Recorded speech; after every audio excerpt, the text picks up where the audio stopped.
Europe 1 Soir Week-end. 19h, 21h, Stéphanie Demureux. Toujours en compagnie de Jules Torres et Raphaël Steinville. On en vient à cette polémique à Verdun depuis quelques jours, depuis 2 jours, puisque la justice a autorisé la tenue d'une messe ce matin dans la ville de la Meuse en hommage au maréchal Pétain pour la réhabilitation de sa mémoire. Le maire de la ville avait pourtant interdit la tenue de ce rassemblement religieux avant d'être contredit par la justice. Écoutez le maire de Verdun, Samuel Hazard. Comment peut-on prier pour l'âme de celui qui a contribué à la déportation et à la mort de femmes, d'hommes, d'enfants? Pétain est l'antithèse de l'humanité. La République mérite mieux que ces attaques qui sont faites à celles et à ceux qui ont perdu leur vie alors qu'ils étaient les enfants de la France républicaine. Voilà donc le maire. Et ce soir, Laurent Nunez vient au secours du maire qui a donc été contredit par la justice. Les propos tenus aujourd'hui en marge d'une messe en hommage à Philippe Pétain sont contraires à notre mémoire collective. En soutien au maire, je condamne fermement toute tentative de réhabilitation d'une figure liée à la collaboration et à l'oppression. Le préfet de la Meuse va prendre un article 40, Jules Torres. Elle est difficile cette polémique parce qu'elle elle trahit beaucoup d'errements quand même de notre politique publique. D'abord, la liberté de culte, c'est quelque chose d'essentiel, je crois, dans notre pays. Alors peut-être que le maire d'hiver gauche de cette commune n'y est pas d'accord. Là, en l'occurrence, on parlait d'une messe. Alors après, si en effet il y a eu des propos négationnistes, évidemment qu'ils doivent être traduits devant les tribunaux.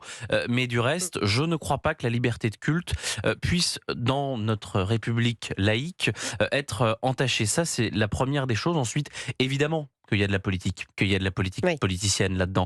Je ne crois pas, il faut quand même rappeler et le dire, que ce rassemblement, il y avait une quinzaine de personnes, c'était pas des grandes, c'était pas les ligues de 34, on n'était pas sur des grandes manifestations qui se voulaient, qui voulaient réhabiliter Philippe Pétain. Mais du reste, il y a un débat qui est impossible à avoir en France, c'est est-ce qu'on peut dissocier l'homme de ce qu'il a fait de bien et de ce qu'il a fait de mal. Est-ce qu'on peut dire que Philippe Pétain c'est partisan de traite de premier résistant, c'est ça?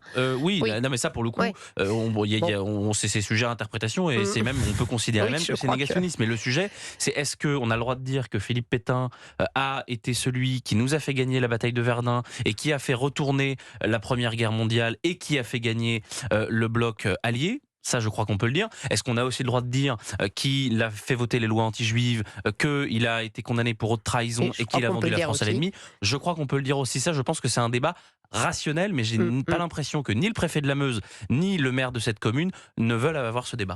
Raphaël Steinville. C'est intéressant parce que Emmanuel Macron, justement, s'était essayé à cette complexité de cette approche, et il avait été obligé de rétropédaler face au tollé que ses propos avaient suscité parce qu'il avait salué la mémoire de l'homme de Verdun. Mais pour en revenir à l'affaire présente, moi je pense que le maire de Verdun se trompe. Cette messe n'avait pas vocation à réhabiliter la mémoire de Pétain. L'association qui a demandé cette messe a pour objet la réhabilitation ou la défense de la mémoire de Philippe Pétain. Mais de prier pour l'âme de Philippe Pétain, précisément parce qu'il est pécheur, comme je suis pécheur, comme Jules Torres est pécheur, et comme vous l'êtes peut-être, j'en doute malheureusement, j'en doute aussi Stéphanie, mais c'est absolument nécessaire. Le problème, c'est que ces propos, le simple de mettre du religieux, du spirituel, dans une époque qui est totalement déchristianisée, qui ne sait plus ce qu'est une messe, ce pourquoi certaines messes de réparation sont célébrées, vous fait fondamentalement verser dans du politique. La justice l'a autorisé. Mais elle l'a autorisé pour ces raisons, pour les raisons qu'évoquait également Jules sur la liberté de culte, mais parce que ce n'est pas politique. Ce n'est pas politique. On est dans du religieux. En réalité, là où je vous dis qu'il y a de la politique, c'est que si on se met à interdire les messes ou les hommages pour tous les hommes publics qui ont été de près ou de loin avec le régime de Vichy, il y a certains socialistes qui vont être vraiment dans la panade quand il va falloir honorer François Mitterrand, qui, je le rappelle, a quand même reçu la Francisque des mains de Philippe Pétain. Alors évidemment, ensuite, il a essayé de balayer d'un revers de main et de cacher son passé vichiste, mais ça a été évidemment dévoilé dans un livre de Pierre Péan sur tout cela. Donc Oui, je vais vous dire, de la politique, on peut en faire un petit peu partout.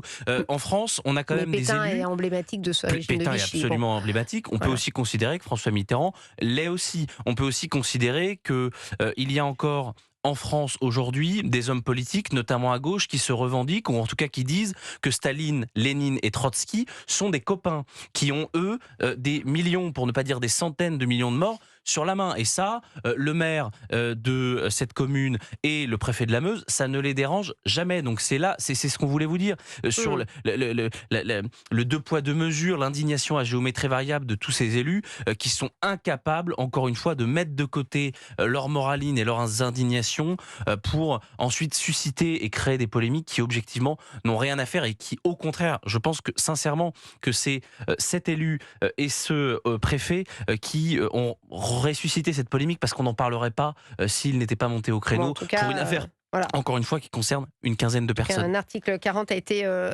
lancé donc par la préfecture en soutien avec Laurent Nunez qui est venu donc au secours du maire de Verdun.